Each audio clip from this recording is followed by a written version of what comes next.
ما قبلا در خانه مردم برای بافت میدادیم. یک سال میشه که ما جمع‌آوری کردیم، مرکز جور کردیم به هر گوشه. تعداد 450 خانم تنها بخش قالین بافی است، دیگه بخش پشم ریشیم است. میبینید میتونید ماشینای پشم ریشی ما اینجا نیست، یک تا دو تاست دیگه، یعنی پشت سر ما این بخش پشم ریشی است. 50 خانم در ولسوالی دیدادی فعلا پشم میریشه.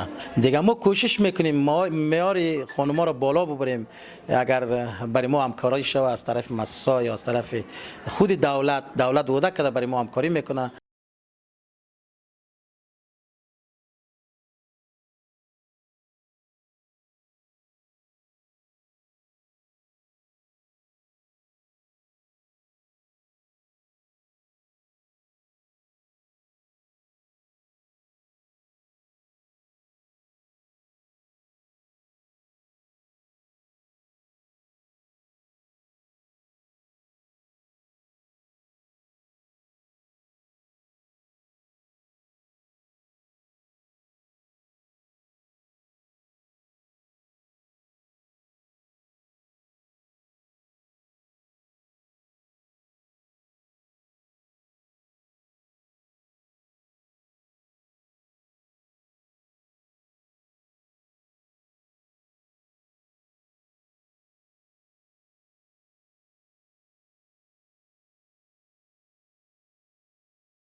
ما تقریبا مدت یک سال میشه که سنتر قالین بافی را تأسیس کردیم و سنتر قالین بافی را تأسیس کردیم و تقریبا 100 دختر خانم یا خانوما مدت اینجا مشغول کار هستند و تقریبا 50% از اینا کارآموز می باشند که میاین کار یاد میگیرن و برای اقتصاد خودشان هم، برای اقتصاد خود و فامیلشان هم بسیار موثر یا خوب می باشند.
مدت یک سال میشه که در سنتر قالین بافی ما کار میکنیم. خب ما که در قدم اول که آمده بودیم کارآموز بودیم، یاد نداشتیم و در این مدت یک سال یاد گرفتیم و حالی هم استاد است. اول که ما می آمدیم به اساس متر کار میکنیم و حالی ما ماش داریم ماه 12,000. مصرفیت است دیگه. ما میتونیم اینجا که کار کنیم از معضلات اقتصادی که فعلا جامعه دچار است کمک به خانواده شویم و همچنان با کار در اینجا مصرف شویم و از روحی خوبی بگیریم و